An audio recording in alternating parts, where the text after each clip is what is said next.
Hello students.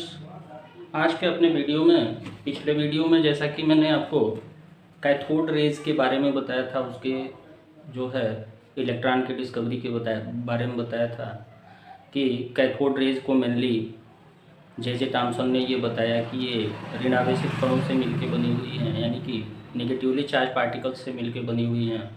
तो atomic structure के अपने इस चैप्टर को आगे बढ़ाते हुए हम लोग आज कैनाल रेज के बारे में डिस्कस करेंगे। कैनाल रेज और प्रोटॉन की डिस्कवरी कैसे हुई इसको जानेंगे। तो गोल्डस्टीन ने 1886 में एक एक्सपेरिमेंट किया। एक्सपेरिमेंट के लिए उन्होंने सेम तरीका अपनाया जैसा कि पहले के एक्सपेरिमेंट में डिस्चार्ज ट्यूब, यानी कि आपका जो नली ली गई थी, विसर्जन नली डिस्चार्ज ट्यूब, वैसा ही डिस्चार्ज ट्यूब लिया। उसमें थोड़ा सा चेंज किया। थोड़ा सा चेंज ये किया कि वो परफोरेटेड था, उसमें छोटे छोटे छिद्र थे, छोटे छोटे छेद थे। कहाँ पे? वो जो छोटे छोटे छेद थे वो परफोरेटेड रेज, परफोरेटेड जो है जो साइड रखा था वो कैथोड की तरफ रखा था, कैथोड एंड की तरफ रखा था। और उन्होंने उस पर बहुत ही कम प्रेशर पे, जैसा कि सेम थिंग था, बहुत ही कम प्रेशर पे उन्होंने एक नली ली, डिस्चार्ज ट्यूब लिया, एक डिस्चार्ज ट्यूब लिया, सेम वही काम किया, वैक्यूम पंप को जोड़ा जैसा कि पिछले वीडियो में आपने देखा था। पिछले वीडियो का लिंक मैं इस वीडियो में डाल दूंगा। जो स्टूडेंट्स पिछले वीडियो को नहीं देख पाए हैं वो उसको देख के क्लियर कर लेंगे। यहाँ इन्होंने वैक्यूम पंप लिया। वैक्यूम पंप इसलिए लिया ताकि इसमें से गैसेस की मात्रा को कम करके और उनके प्रेशर को रिड्यूस किया जा सके। तो और यहाँ पे इन्होंने एक इलेक्ट्रोड लगाया और इसको पॉजिटिवली चार्ज जो है इलेक्ट्रोड कहा, यानी एनोड। और यहाँ पे इन्होंने कैथोड लगाया, नेगेटिवली चार्ज जो है एंड लगाया, और यहाँ पे परफोरेटेड एंड को रखा। परफोरेटेड यानी छोटे छोटे इसमें छेद थे, जगह जगह पे छोटे छोटे छेद थे, परफोरेटेड था ये पूरी तरह से। तो यहाँ पे इन्होंने क्या लगाया? कैथोड लगाया। ये कैथोड हो गया आपका, ये कैथोड हो गया। और ये यहाँ पे छोटे छोटे छेद जो है इन्होंने रखे, परफोरेटेड था ये पूरी तरह से, छोटे छोटे इसमें छिद्र थे, बहुत ही बारीक छिद्र थे। तो जब इसमें से इलेक्ट्रिसिटी को कंडक्ट कराया गया तो पाया गया कि यहाँ से निकल के कुछ रेज इस छोटे छोटे जो होल्स थे इनसे होते हुए यहाँ पे आके कुछ चमक उत्पन्न कर रहे हैं। ये इन छेदों से होके आके यहाँ पे कुछ चमक उत्पन्न कर रहे हैं, यानी कि ये एनोड से निकली हुई थी। जब हाई वोल्टेज यहाँ दिया गया, हाई वोल्टेज दिया गया, यहाँ पे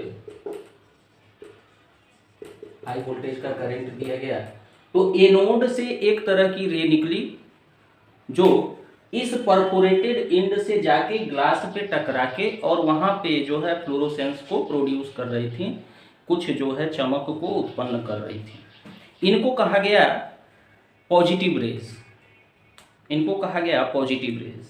और इनका भी कैरेक्टर कुछ हद तक, कुछ कैरेक्टर में डिफरेंस था, लेकिन कुछ हद तक इनका भी कैरेक्टर जो ऋण आवेशित कणों से मिलके कैथोड रेज थी उनसे मिलता जुलता था, यानी इलेक्ट्रॉन से बनी हुई जो रेज थी कैथोड रेज उनसे मिलता जुलता था। ये भी स्ट्रेट लाइन में ट्रेवल कर रही थी।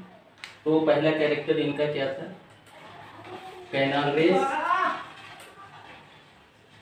Travels in straight line.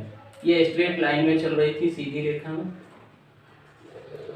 Canal raise भी स्ट्रेट लाइन में ट्रेवल कर रही थी, सीधी रेखा में चल रही थी। और यह भी जो है डिफ्लेक्ट हो रही थी। कैनाल रेज डिफ्लेक्ट, अगला कैरेक्टर हुआ इन electric and magnetic field. Electric and magnetic field, ये भी इलेक्ट्रिक और मैग्नेटिक फील्ड में डिफ्लेक्ट हो रही थी। अगला कैरेक्टर इनका था, ये फोटोग्राफिक प्लेट को इफेक्ट कर रही थी। They effect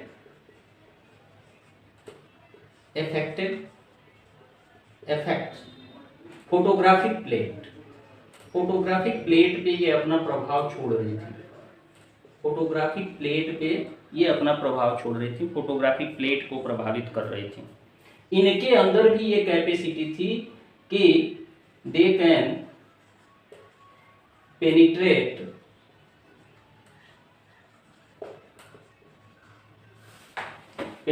the thin metal sheet.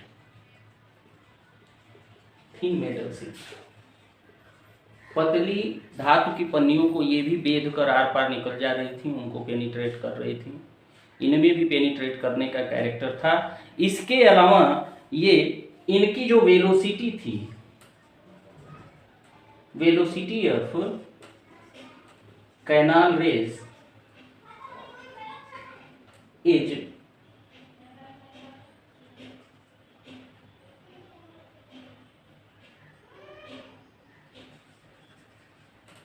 Lower than cathode rays. Cathode rays से इनकी वेलोसिटी थोड़ी सी कम थी। कैथोड रेज से इनकी वेलोसिटी थोड़ी सी कम थी, इनकी गति कैथोड रेज से कम थी। तो ये कुछ कैरेक्टर दिखाई दिया। ये भी फ्लोरोसेंस को प्रोड्यूस कर रही थी, ये भी स्ट्रेट लाइन में चल रही थी, ये भी मैग्नेटिक फील्ड में डिफ्लेक्ट हो रही थी, इलेक्ट्रिक फील्ड में डिफ्लेक्ट हो रही थी। लेकिन इनके डिफ्लेक्शन और कैथोड रेज के डिफ्लेक्शन में अंतर यह था कि इनके डिफ्लेक्ट होने का डायरेक्शन जो था कैथोड रेज के डिफ्लेक्ट होने के डायरेक्शन के एकदम अपोजिट था, एकदम से उल्टा था। यानी अगर मान लो जिस डायरेक्शन में कैथोड रेज डिफ्लेक्ट हो रही है उसके विपरीत दिशा में ये डिफ्लेक्ट हो रही थी। वो इस दिशा में डायरेक्ट डिफ्लेक्ट अगर हो रही है तो ये इस दिशा में डिफ्लेक्ट हो रही है। तो बाद में वाइन और थॉमसन ने भी इनका अध्ययन किया। ये इंग्लिश साइंटिस्ट थे और इन्होंने भी इसका अध्ययन किया। अध्ययन करने के बाद इनके नेचर को बताया, इन रेज के नेचर को बताया। तो इनके नेचर को बताने में उन्होंने कहा क्या कि इनका नेचर कैसा है, nature of canal raise, nature of canal raise. Canal raise के नेचर को बताने का काम किया और उन लोगों ने कहा कि canal rays are made up of positively charge particles. Positively charge particles, ये पॉजिटिवली चार्ज पार्टिकल्स से मिलके बनी हुई। दूसरा इन लोगों ने कहा कि the nature of canal raise depends upon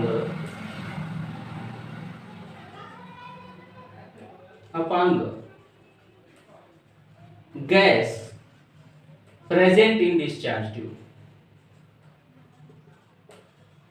discharge tube में प्रेजेंट गैस के नेचर पे ये डिपेंड करती है, इनका नेचर डिपेंड करता है।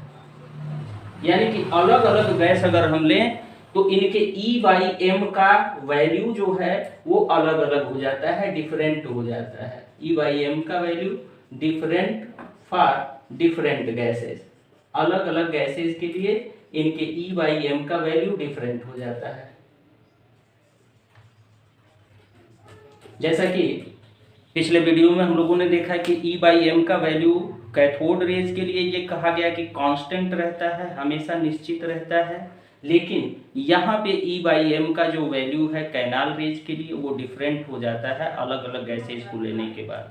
यानी कि ये टोटली गैस की प्रकृति पे निर्भर करती हैं और इनमें अलग अलग गैसों के लिए E/m का वैल्यू अलग अलग मिलता है। इसमें थॉमसन और वाइन ने अपने प्रयोगों द्वारा ज्ञात किया कि सबसे बड़ा जो वैल्यू E/m का मिलता है इनके लिए, E/m का सबसे लार्जेस्ट वैल्यू जो मिलता है, सबसे बड़ा वैल्यू जो मिलता है वो हाइड्रोजन गैस के लिए होता है, हाइड्रोजन गैस का होता है। हाइड्रोजन गैस अगर लिया जाए तो E/m का वैल्यू जो कैनाल रेज का है वो लार्जेस्ट मिलता है, सबसे बड़ा मिलता है। और ये वैल्यू लगभग 9.58 into 10 is raise to the power 4 coulomb का होता है, 4 कूलाम पर m, यानी कि पर ग्राम। ये वैल्यू लगभग हाइड्रोजन गैस के लिए मिलता है, जो कि लार्जेस्ट वैल्यू है। और दूसरे गैसों को लें तो ये वैल्यू जो है अलग अलग हो जाता है, इससे कम होता चला जाता है। ये तो हुआ जो है प्रोटॉन की खोज की बात। मतलब इनमें जो मास है वो कैथोड रेज जिन पार्टिकल से बनी हुई थी उनसे बहुत ज़्यादा है, ये वैल्यू ये बताता है। और ये गैस के नेचर पे डिपेंड करती है, यानी ये पार्टिकल्स जो होते हैं अलग अलग गैसों के लिए अलग अलग होते हैं, जिनसे मिलके ये रेज बनी हुई है। इन पॉजिटिवली चार्ज पार्टिकल्स को प्रोटॉन का नाम दिया गया है। इन पॉजिटिवली चार्ज पार्टिकल्स को प्रोटॉन का नाम दिया गया। तो इस तरह से प्रोटॉन की खोज हुई, सिमिलर वे में जैसे कि इलेक्ट्रॉन की खोज हुई।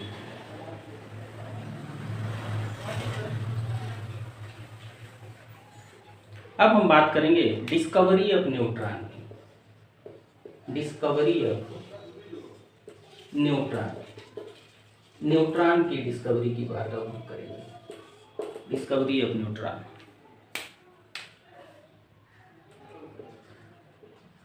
Discovery of neutron. तो इसके लिए किया क्या गया, बेरिलियम के एटम पे, किसके, बेरिलियम के, बेरिलियम के एटम पे, इस एटम पे एल्फा पार्टिकल का बम्बार्डमेंट किया गया। एल्फा पार्टिकल का बम्बार्डमेंट किया गया। एल्फा पार्टिकल का बम्बार्डमेंट इसके न्यूक्लियस पे किया गया। और जब एल्फा पार्टिकल का बम्बार्डमेंट इन न्यूक्लियस पे किया गया तो देखा गया कि एक रेज निकल रही हैं, पेनिट्रेटिंग रेज निकल रही हैं। ऐसी रेज, पेनिट्रेटिंग रेज निकल रही हैं, यानी किसी भी सब्सटेंस को पेनिट्रेट करने की कैपेसिटी इन रेज में है। और एक इंग्लिश साइंटिस्ट थे जे चैडविक, इंग्लिश साइंटिस्ट थे जे चैडविक, जे चैडविक।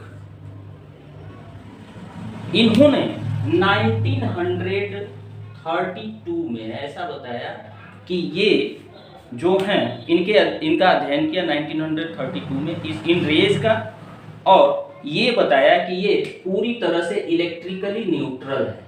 इलेक्ट्रिकली न्यूट्रल पार्टिकल से मिलके बनी हुई है।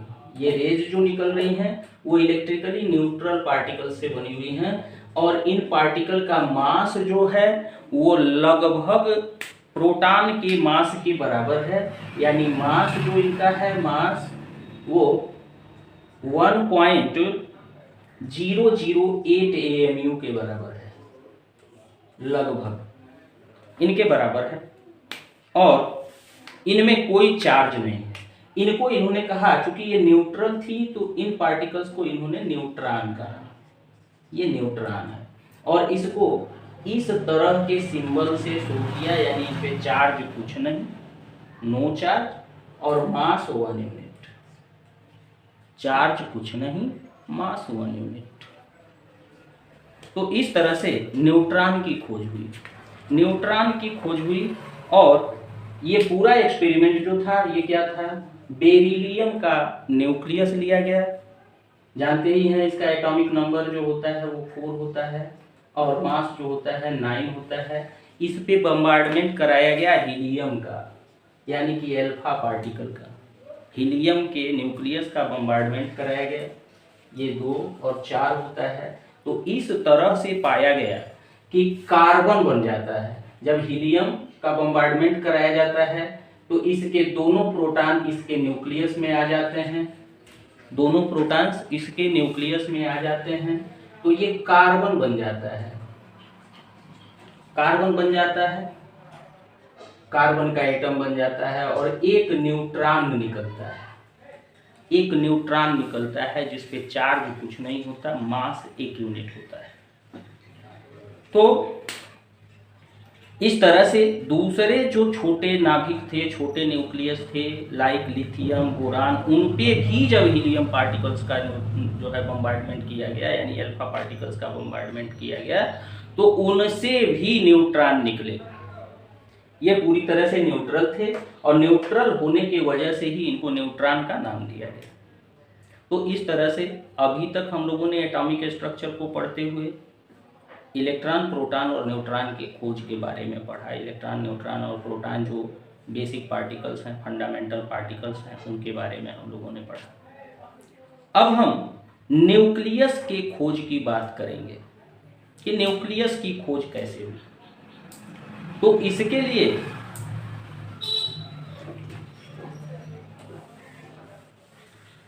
एल्फा पार्टिकल स्कैटरिंग एक्सपेरिमेंट की बात करेंगे। एल्फा पार्टिकल स्कैटरिंग एक्सपेरिमेंट की बात करेंगे। एल्फा पार्टिकल स्कैटरिंग एक्सपेरिमेंट क्या था? तो उन्होंने किया क्या, एक न्यूक्लियस मान लो हमने एक ले लिया है। रदरफोर्ड ने ये एक्सपेरिमेंट किया था। रदरफोर्ड ने ये एक्सपेरिमेंट किया। यहाँ पे ये न्यूक्लियस हो गया, इस पे पॉजिटिवली चार्ज हो गया, पॉजिटिवली चार्ज इस न्यूक्लियस पे है। इस एक्सपेरिमेंट को करने के लिए वो जितनी पतली पन्नी ले सकते थे उतनी पतली पन्नी उन्होंने गोल्ड की ली, सोने की ली। सोने को चूज करने से के पीछे रीजन ये था कि उसकी मैलेबिलिटी और डक्टिलिटी बहुत अधिक होती है, दूसरे मेटल्स के अपेक्षा बहुत अधिक होती है। उसके सबसे पतले जो है कि सीट बनाए जा सकते हैं, मतलब सबसे पतली पन्नी उसकी बनाई जा सकती है। तो उन्होंने क्या किया, अर्नेस्ट रदरफोर्ड में इस प्रयोग को किया। किसने? ए रदरफोर्ड ने। रदरफोर्ड ने और 1911 में किया। और इस एक्सपेरिमेंट को कहा क्या गया, alpha particle scattering experiment.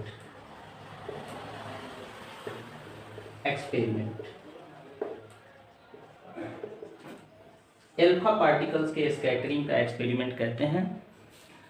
Alpha कणों के प्रकीर्णन का प्रयोग कहते हैं। और इन्होंने क्या किया कि रेडियम से निकलने वाले एल्फा पार्टिकल्स का बम्बार्डमेंट किया, है ना।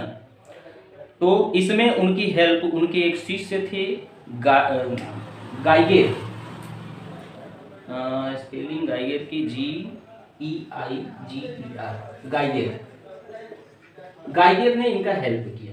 इस एक्सपेरिमेंट को करने में गाइगेर ने इनका हेल्प किया। इनके शिष्य थे, अर्नेस्ट रदरफोर्ड के शिष्य थे और मार्शडेन थे एक शिष्य, एंड मार्शडेन। इनके दो शिष्य थे, मार्शडेन और गाइगेर। इन दोनों ने इनका हेल्प किया इस एक्सपेरिमेंट को करने में। और इस एक्सपेरिमेंट में इन लोगों ने बहुत ही थी एक पन्नी ली, सोने की, गोल्ड की बनी हुई, और रेडियम से निकलने वाले एल्फा कणों का बम्बार्डमेंट किया इस पन्नी पर, गोल्ड फॉइल पे। एल्फा कण जो रेडियम से निकल के आ रहे थे, रेडियम एक रेडियो एक्टिव सब्सटेंस है जो कुछ रेज को खुद ही जो है कि बाहर निकालता रहता है। और इन रेज के बाहर निकालते रहने की वजह से होता क्या है कि इसका मास धीरे धीरे कम होने लगता है और ये स्वतः कुछ समय के बाद इसका मास जो है समाप्त हो जाता है। आपने देखा होगा कि घड़ी जब नई खरीद के लाओ तो अंधेरे में भी उससे समय देखा जा सकता है, क्योंकि रेडियम का एक लेप उसकी सुइयों पे और डायल पे चढ़ा हुआ होता है। लेकिन जैसे जैसे समय बीतता है वैसे वैसे ये रेडियम खुद ही स्वतः जो है धीरे धीरे करके कुछ रेज को एटमॉस्फेयर में छोड़ के इसका मास कम होते और वहाँ से पूरी तरह से समाप्त हो जाता है। और घड़ी जब पुरानी होती है तो अंधेरे में समय देखने की जो कैपेसिटी उसमें दी हुई होती है उस रेडियम की वजह से वो समाप्त हो जाती है। तो वो खुद ही एक तरह के जो है रेज को प्रोड्यूस करते रहते हैं जितने रेडियो एक्टिव न्यूक्लियस होते हैं, और उन्हीं रेज का बम्बार्डमेंट इन्होंने क्या किया, इस गोल्ड फॉइल पे किया। मान लो बहुत ही पतली पन्नी ले ली, उसका ये न्यूक्लियस है, उस पर इनसे आने वाले जो है रेडियम से प्रोड्यूस होने वाले रेज को इन पे उनकी बौछार कराई, बम्बार्डमेंट किया। और फिर उसके बाद क्या किया कि इसके पीछे एक मेम्ब्रेन लगा दिया। ये एक मेम्ब्रेन है, मान लो ऐसा मेम्ब्रेन है, ऐसा पर्दा है जिस पे फ्लोरोसेंस प्रोड्यूस हो सके। तो उस न्यूक्लियस के यानी कि उस पन्नी के पीछे एक फ्लोरोसेंस प्रोड्यूस करने वाला पर्दा इन्होंने लगा दिया। और फिर ये पार्टिकल्स, अल्फा पार्टिकल्स जब आके यहाँ पे टकरा रहे थे, सभी अल्फा पार्टिकल्स जब आके यहाँ पे टकरा रहे थे, ये आके अल्फा पार्टिकल यहाँ पे टकरा रहे थे, ये अल्फा पार्टिकल है, अल्फा पार्टिकल्स। तो इन लोगों ने देखा कि कुछ ऐसे हैं जो एकदम से सीधे निकल गए, मैक्सिमम तो एकदम से सीधे निकल गए स्ट्रेट, कुछ ऐसे थे जो अपने रास्ते से थोड़ा सा हट गए, ये अपने रास्ते से थोड़ा सा हट गए, कुछ ऐसे थे, कुछ अल्फा पार्टिकल्स ऐसे थे जो यू आकार में एकदम से वापस लौट आए, ऐसे गए और ऐसे वापस लौट आए, बहुत ही कम संख्या इनकी थी। तो ज्यादातर जो अल्फा पार्टिकल्स थे वो सीधे निकल गए, मैक्सिमम अल्फा पार्टिकल्स जो थे वो सीधे निकल गए, सीधा निकल गए। उसमें से कुछ अल्फा पार्टिकल्स जो थे वो अपने रास्ते से थोड़ा सा हटे, अपने रास्ते से थोड़ा सा हटे, और बहुत ही कम ऐसे थे जिन्होंने यू टर्न लिया और जिधर से आए थे उधर ही फिर वापस लौट आए, बहुत ही कम ऐसे थे, गिने चुने थे। तो इस तरह से जो जानकारी मिली इस एक्सपेरिमेंट को करने के बाद, उसके बेस पे कंक्लूजन निकाला रदरफोर्ड ने, और उन्होंने बताया कि बहुत ही छोटा पूरे न्यूक्लियस में, न्यूक्लियस एक ब्रॉड क्षेत्र जो है, एटम एक ब्रॉड क्षेत्र है, उस एटम में एक बहुत ही छोटे जगह में, बहुत ही छोटे जगह में एक प्लेस है जिसको उन्होंने न्यूक्लियस कहा, नाभिक कहा। इस तरह से न्यूक्लियस की खोज हुई।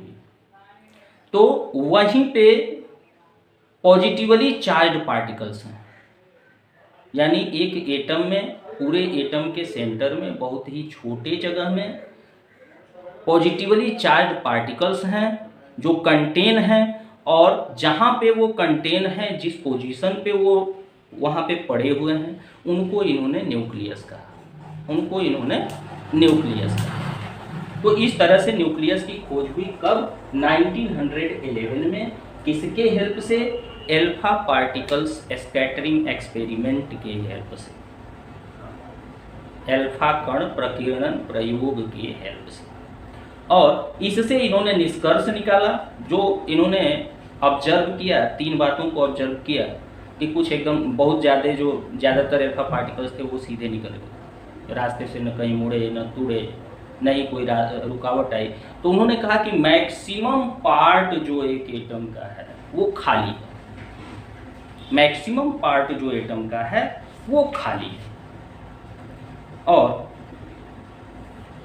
बहुत ही छोटे जगह में पॉजिटिवली चार्ज पार्टिकल है, जिसको इन्होंने न्यूक्लियस कहा। तो इस तरह से न्यूक्लियस की खोज हुई और उन्होंने न्यूक्लियस को खोजा।